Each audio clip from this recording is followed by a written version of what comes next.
Hello, everyone. My name is Marianne Paternity. I'm the book group coordinator here at the library, and I'm back again for a monthly visit with Jen Dayton, who heads up our collection development. Every month or so, Jen comes back with her 5 favorite reads of the month. So let's get started. Thanks, Marianne. And Marianne lied this month. I only have 4 things, but happily one of them is already out, so your book group can begin requesting it. We'll get to that one last. Right now, I want to talk about the arrangements. Right after Christmas, I was in a horrible, horrible reading rut. Nothing was working for me.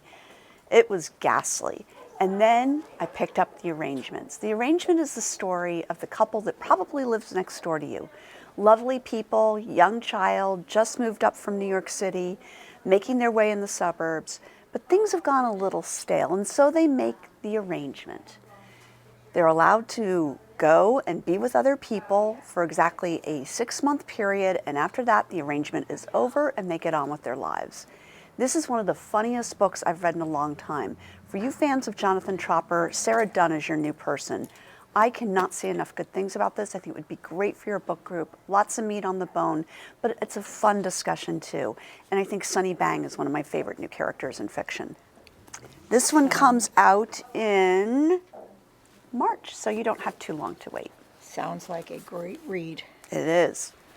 The Stars Are Fire. Anita Shreve is back. We haven't heard from her in a very long time.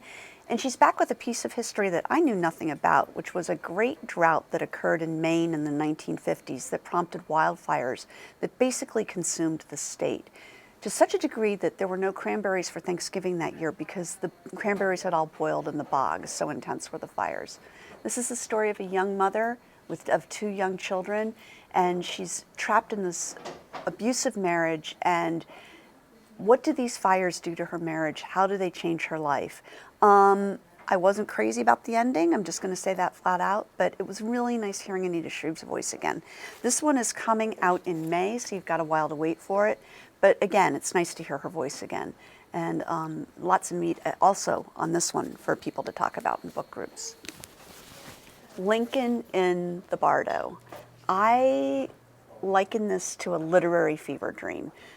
George Saunders takes a very small period of time, the days following the death of Willie Lincoln, when Abraham Lincoln would literally at night go to his son's crypt, take the coffin out of its holding cell, and open the coffin and just hold his son.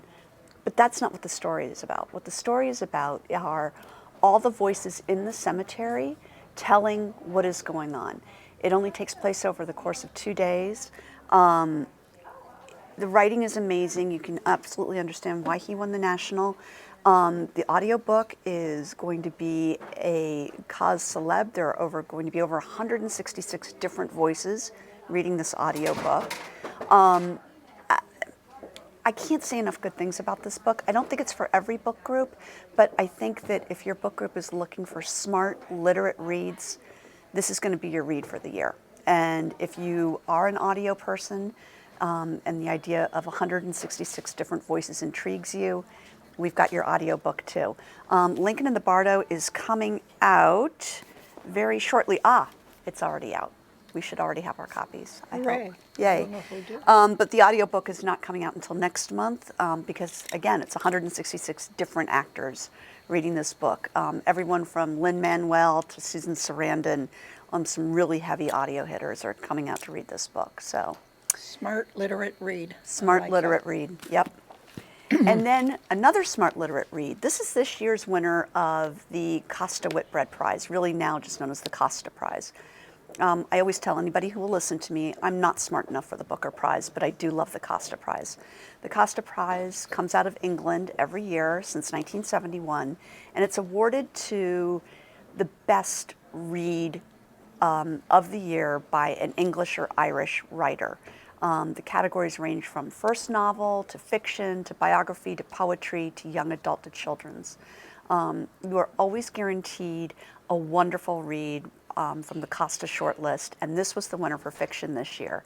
It's the story of 2 young men who run away to the American West and join the Army in the early 1870s, and they fall in line with a young Apache girl.